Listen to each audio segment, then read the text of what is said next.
Morris, and I'm a child and family support manager. I've been with WellCare now since 2014, so just over 8 years. Prior to coming to WellCare, I still am a social worker, but I work for statutory services.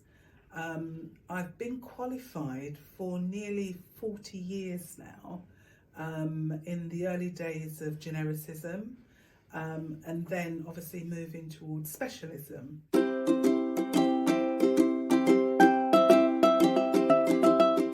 There has been many changes within the social work field, and I think one of the great things about working within WellCare is being a social worker and bringing that knowledge and experience into the organisation. Yes, it is a voluntary organisation who support families of faith and of none, and that's one of the things that brought me to WellCare and away from statutory services.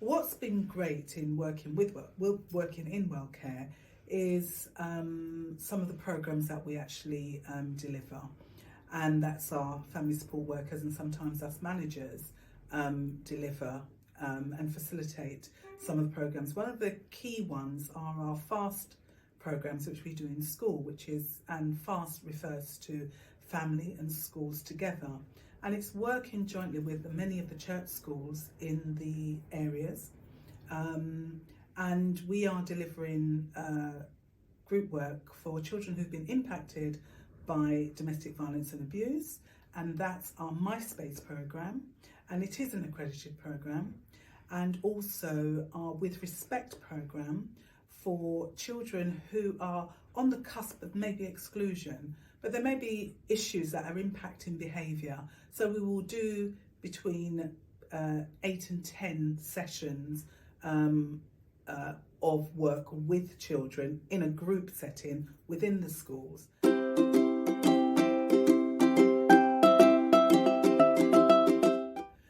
The other group that we do is our parenting groups, which is the Strengthening Families, Strengthening Communities programme, which all of the family support workers are trained in, and that's from the Race Equality Foundation.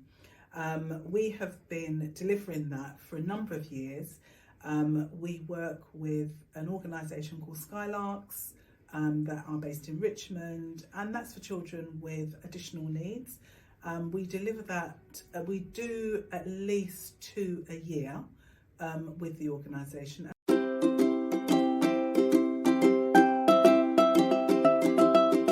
Now, I know it's Black History Month, but for me, Black History Month it should not just be the month of October that celebrates the achievements of Black and minority people within the British society. It should be at all times.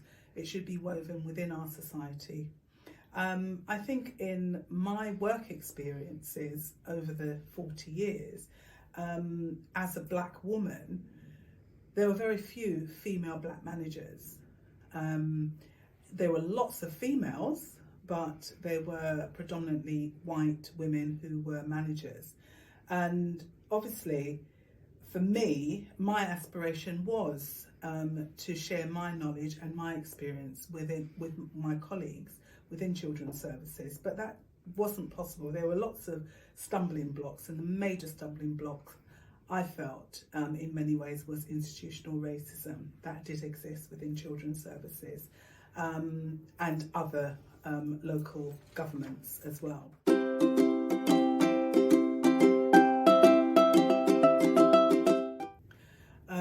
As a Black woman, there have been times when I used to question when people said or asked me a question, has anyone ever been racist towards you? And I used to think, well, not really. But then I had to backtrack and really reflect on my career over the years. And yes, I have experienced racism in many ways, and I think the first time the penny kind of dropped for me was an application that I did for, and this was just working on computers, because that was my main focus when I started work after leaving school. And it was for a very well-known cement company. And I'd gone for the interview, and they said, yeah, I was really good, but I was overqualified for the job. No, I didn't understand that, but I took it away, and I thought, oh, well, okay, I'm overqualified. But I couldn't understand what this overqualification that I had was, and I was only working on a computer. So how can I be overqualified for that? So, you know, and I look back and I shared that with my children as they grew up, and I'm a mother of 5 children, and as my children were growing up, is talking to them about that there is no ceiling. There is no ceiling. I had a ceiling as a black woman, but for them as children growing up, they can achieve anything that they set their minds to, and they have achieved. You know, they've achieved great things on their own and as a group of siblings as well.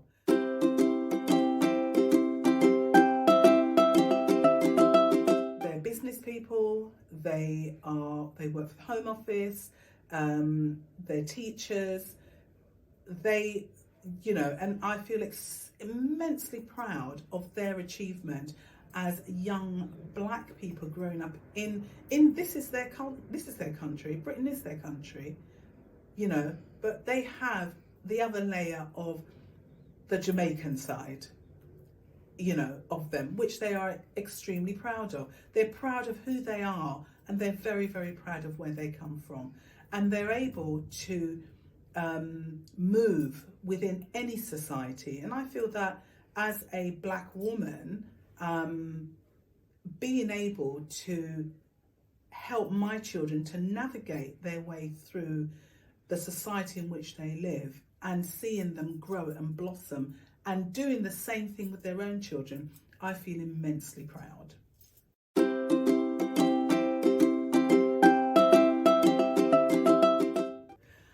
Right, well, I've now come to a point in my life that I feel that it's time for a new chapter, and that chapter is called retirement. And yes, I know I don't look as if I should be retiring, but hey ho, it's time. But I feel that this new chapter in my life it's something that I feel it's time, and I can actually focus. It's been great moving through the work system, becoming a manager, sharing my knowledge and my experience, because I don't feel that I gain all of this to just let it go. I've been able to gain it and share it and enable others to grow. And I think it's time for me now to move on. I feel that I've added something to WellCare and the growth of the organisation. Someone else will come in and be doing the same thing. And I think that is the beauty. That is the beauty of working with WellCare. They always say anyone who leaves always comes back. And there's lots of reasons why people come back, because I feel that WellCare has been such a learning environment where individuals can grow and can develop and feel that they have contributed to the growth of WellCare. So it's my time now to move on and leave a door open, but also leave a place for someone else to make their stamp and to contribute to the further growth and development of WellCare.